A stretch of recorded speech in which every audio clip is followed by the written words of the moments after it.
everybody. Today's July 19th, 2011.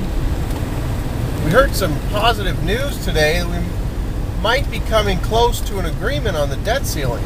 We're 2 weeks away from default, and there's a gang of 6 senators they're being dubbed the Gang of Six. They've come together on a bipartisan deal to cut spending by $4 trillion over the next 10 years and to raise taxes, having higher taxes of $1 trillion over that time.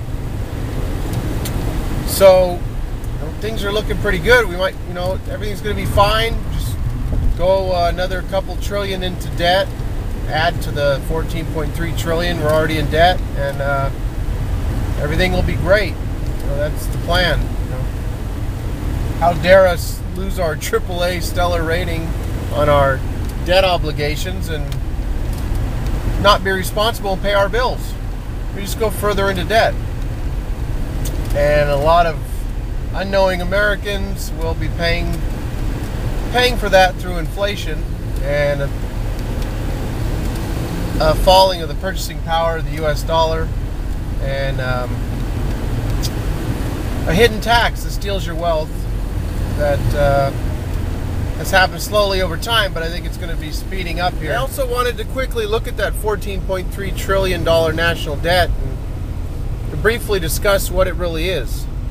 The U.S. government owes about $4.6 trillion of that to itself, that it has conveniently taken out of the lockbox for Social Security, and they didn't have much trouble picking that lock. They've taken, most of the $4.6 trillion it owes itself is borrowed from Social Security,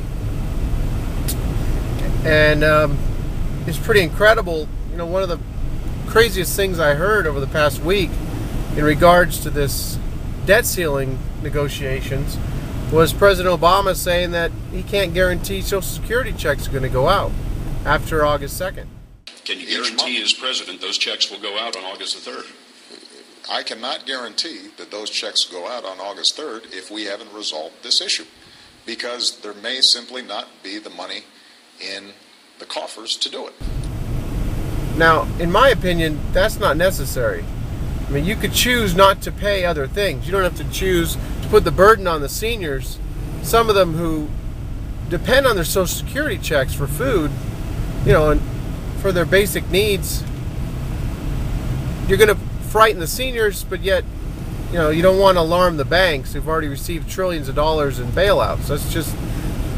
That was ridiculous. I didn't agree with that at all when I heard that. Couldn't believe it, actually.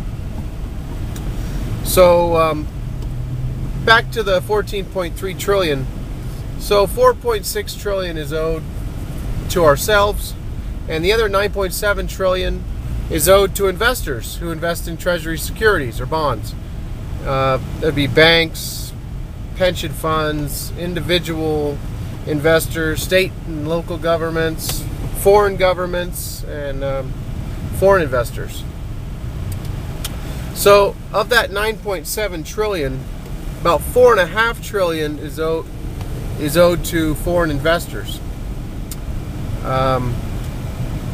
Mainly China and Japan, which hold almost half of the foreign investments in the U.S. About 1.15 trillion for China and 900 billion for Japan. So I thought I'd just run over that real quickly, kind of just to have an idea of what that $14.3 trillion is. And that's it for this update. I guess we'll be waiting to see if we get a deal here. I've been predicting all along that they'll have a deal in the 11th hour. So that's what I'm expecting. I don't expect us to default on the United States debt. So we'll see what happens. We're just 2 weeks away from default.